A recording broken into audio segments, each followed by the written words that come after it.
I was sitting in my 7th grade class, and I was looking up at the clock. And you know, there's always a sign that says, "Time's passing, are you?" I was bored to tears. The announcement came over the loudspeaker.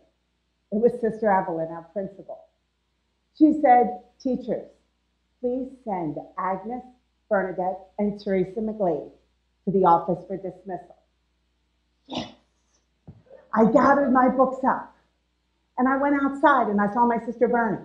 And we were so excited because that morning, we begged our mom to take us out of school to go get my dad from the hospital. He was coming home. We were so excited. As we approached the office, my oldest brother Pat was there, our ride, and my youngest sister Teresa. We got in the car, and Mickey was in the front seat. And only as 4 sisters could do when A, we're out of school, sorry Marianne, but B, we were going to bring Dad home. We were giddy and laughing and choking and, oh my God, so psyched. As we pulled into the driveway, my brother Pat turned off the car. And he said, "Girls, I hate to be the one to tell you this, but Daddy passed away. We have to be strong for Mom." Wow. 10 kids. My dad was the breadwinner, postmaster of our town. And my mom didn't work. Our home quickly filled up with family and friends and relatives and cigarette and cigar smoke and whiskey. And I said, "I'm out." I knew then and there, I'm not taking part of this. I talked my sister Bernie into going to Girl Scouts that night. It was great. I told her the troop needed us. The next day, I talked her into going and playing basketball at our CYO game. 7th and 6th grade. I could hear the whispers. The great girls are here. Hell yeah, we were there. We needed to win. My dad would want us to be there. The team needed us. It was at that time that I made the rule: I will always celebrate life and never mourn it. A family meeting took place, and my mom had the 10 kids around the table. And she said, "We have a decision to make. The good sisters and Monsignor Lucid have said that they will pay for school for the rest of the year. But I can't afford Catholic school. So you have a choice. If you choose Catholic school, you have to pay for it. Otherwise, you can go to public school. It's free." Well, my family split down the middle right away. We had the publics and the pigs. Well, I was going to Catholic school because, let's face it, they had better basketball. My sisters followed suit. We wanted to be on a winning team. I got a job dipping ice cream, 3 state championships later, and I'll tell you what, cookies and cream paid off. It was my next rule. I would never take the easy way out. Being a Division I college coach and the mother of 5 and a spouse, and hugely into volunteerism, sometimes is a daunting and overwhelming job. But I consider myself just an educator. So my husband put me in charge of education, everything to do with it. And yes, he believes in a Catholic education, so cha-ching, cha-ching. I was in charge of tuition, scheduling, tutoring, homework, etc. One day, I scheduled parent-teacher conference for Andrew and Teresa Marie, 6:45 and 7 p.m. And you guys, you remember the days when your parents had to go for that. And parents, you remember when you had to do it for your kids. Well, after I signed up for it, I got a phone call to be a live panelist on CNN for Title IX. And I'm like, hell yeah, I'm in. So I literally drive an hour and 20 minutes home to the school, St. John Newman, and I slide into the hallway. And I look in the classroom, it's like 6:43. And there's a little mom in my pint-sized seat. Like, why do they give you those little seats to sit in? I'm a Lane Bryant girl. Are you kidding me? But there's another mom there. And the teacher, and I'm thinking, ooh, her son got real problems. You know.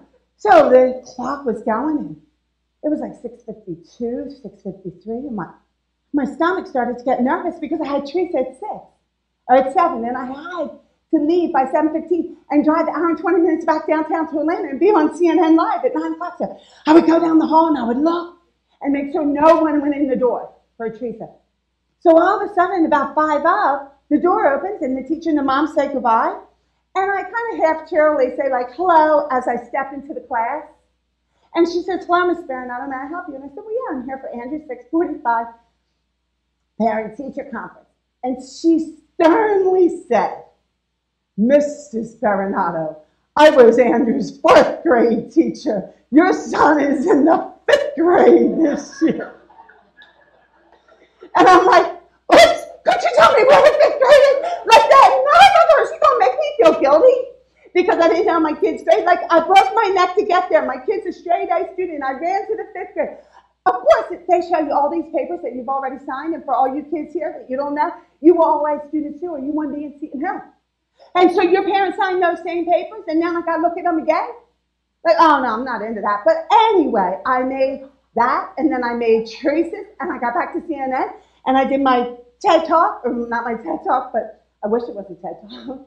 I did my CNN talk, and it was awesome. But what it taught me was my next rule. Don't let people make you feel guilty. I didn't feel guilty. I still don't feel guilty. That rule came in handy. My son Joey, my 3rd, was born with a cleft lip and a cleft palate. He was also like 12 pounds, 6 ounces. And he had red hair. And like, you learn not to feel guilty. He had several surgeries. And he had lots of doctor's appointments. And you know what? I missed a lot of those appointments. And people tried to make me feel bad. But I never missed one of the nights in the hospital. I spent long nights in the hospital with him. I was on the phone making recruiting calls to the sound of the drip of the IV. And we had a great time together. I had it all. I had my son, and I was there. My husband was with the other kids. He doesn't do nights. He doesn't do 6. It's okay. It worked out. That is really important. That for me, growing up with a single mom, dates weren't important for her. It was important for her to not feel guilty, but dates weren't important, and so dates aren't important to me. I don't know any of my kids' birthdays. I don't know anniversaries. We don't really celebrate Christmas, and yes, I'm Catholic, but we don't pile our kids high with gifts. We give gifts to other people.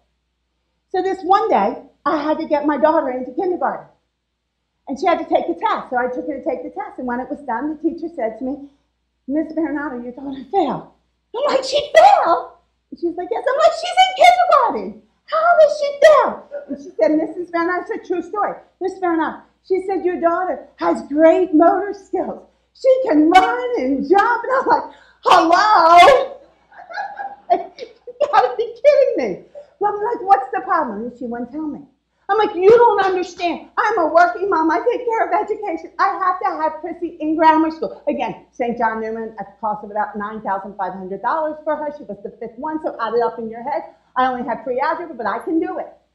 And I said, I have to get her in this school because it's one carpool. When the days are off school, all the kids can go together to a sitter, late, whatever. She said, well, Miss Berenato, let's come up with a plan. You can get your daughter tutored. 8 weeks, and then we'll retest it. 8 freaking weeks to get in kindergarten? But I'm like, bingo, sure, whatever you want. And it was expensive. Well, after the 5th week, a friend of mine went to pick Chrissy up. And my friend knew the teacher and said, how's Chrissy doing? And she said, Chrissy's great. She's really smart. So I said, well, what seems to be the problem? She said, well, there's 4 things you need to know to get in kindergarten. 1, your name. Check. 2, your address. Check. 3, your parents' name. Check. 4, your birthday. She refuses to give the right day for her birthday, and I can't teach her her birthday.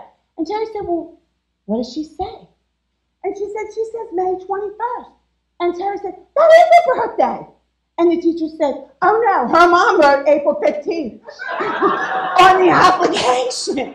And Terry said, oh, everybody knows that Agnes doesn't know dates. She doesn't celebrate birthdays. She celebrates every day. And so my kid then got in kindergarten. She's a sophomore in college now and no therapy needed. Imagine that. So we like to celebrate days, not dates. I still don't know dates. I don't really care about it. It's not important. I really like to do nice things for people. I like to do special things when they're not expecting it. In the morning, oftentimes, I would go in my kid's room and get lipstick, and I would write on the mirrors, big girl heart, you know, whoever, Jack, I love you. If someone had a big test, I put A+++, you can do it. If someone had a game, I get lipstick, and I love lipstick, and, you know, all over, whatever. And I didn't clean. My husband was the cleaner, so like, it's no big deal. But anyway, you know, I would bake apple pies. I would make dinners. I'd drop them off to people. I write notes. I do post-its, put it in. One of my favorite things to do was every morning I would stop on the way to pick, and I would pick people up at the bus stop. And they'd be freezing cold. And they would say, I'd say, come on, you want to ride? And they're jumping in there. All the stuff is snowy. They go, oh my God, I don't even know you. And I'm like, okay, you want to get out? No. I said, okay. And this one day, myself and my family, we volunteered to work for the Race for the Cure. And so I told them, it was the first year, I said, hey, I hear parking's really tough. Well, I'm going to walk. I'm not going to take a car. I said, someone will pick us up. You know what goes around comes around. Someone will pick us up. So here I set off 6 in the morning, freezing cold with my 5 kids, boom, boom, boom. And, you know, got to the point where we're laughing and we're checking. We're like betting. We're very, very competitive. We're betting. Which person, like, who's going to pick us up? What model, what make, what a male, a female, whatever. Well, it got to the point where we're laughing, like, and I lose. No one even pulled over. And my daughter Claire said, Mom, it's kind of hard to pick 6 people up. I'm like, oh. Like that. I was going through my mail, and there was an NBA magazine. And in the NBA magazine, on the cover was a female, and it said it was the first female president of an NBA team. Well, needless to say, I was pretty fired up. I quickly opened it up, and I read it. Susan O'Malley, she's from Mount St. Mary's, where I'm from. I took out a pen and paper. Dear Susan, congratulations on being named the first president of an NBA team, the Washington Bullets. Let me introduce myself to you. I'm from the Mount. My name is Agnus Berenato. I coach at Georgia Tech. And if you ever come with the Bullets and play the Hawks, let's do lunch. Game on, I did. 2 weeks later, I get a letter back. I'm like, oh, yeah, the president wrote me. I open it up, and it says, Dear Agnes, thanks for your note. No introductions are necessary. I know you well. You were my RA for 2 years. I guess I didn't leave an impression. We'll do lunch. Susan. Well, like, okay, we all know students, RAs, when do they get to meet you guys? We won't go into that. So I think it's important to do nice things. Another thing I think that's really important is family time. We have family dinners. And when we have family dinners, I always cook. If I'm in town, we're having a dinner. Might not be till 10:30, 11 o'clock at night. And in the beginning, we would do like cooking lessons. I got to regroup. I mean, I'd be gone for 4 or 5 days. I always have 4-course meals, linen tablecloths, linen napkins, candles, silver. Dinner would be over. My husband would be like, okay, school night, up to bed. And everybody's home, they go up to bed. Well, by the time I get done cleaning, I go up to bed. The kids are sound asleep. My husband's either snoring or he's neatly tucked in reading his book. Well, after a couple of years, I'm like, oh no, this rule's got to change. Like, no way. The family that eats together cleans together. So we now put on the microwave clock on the timer. And we do 8 minutes or 10 minutes or 12 minutes. And believe me, the Berenatos are very, very, very competitive. And so we all get into the act and we all clean up. And that's just a good way to have family time. My son Andrew was a senior. And he had ordered a baby blue tux. And he kind of did it as a spoof on my husband and I for back in the day. I promised him I would be there for his prom. As fate would have it, my flight was delayed during my life. And when I landed, I just drove right to the hotel. And I walked right into the ballroom. I walked confidently past the teachers who were supposed to be security. I said to another party goer, would you go get Andrew Berenato? Kid went over, panicked, said, Andrew, man, your mom's here. Something must really be wrong. Andrew said, oh, no, my mom just wants to see me in my baby blues. We had a ball. We took pictures. It was great. I think the moral there and the rule there is to make memories. Don't worry about the events. A lot of people make events, but they don't take anything from it.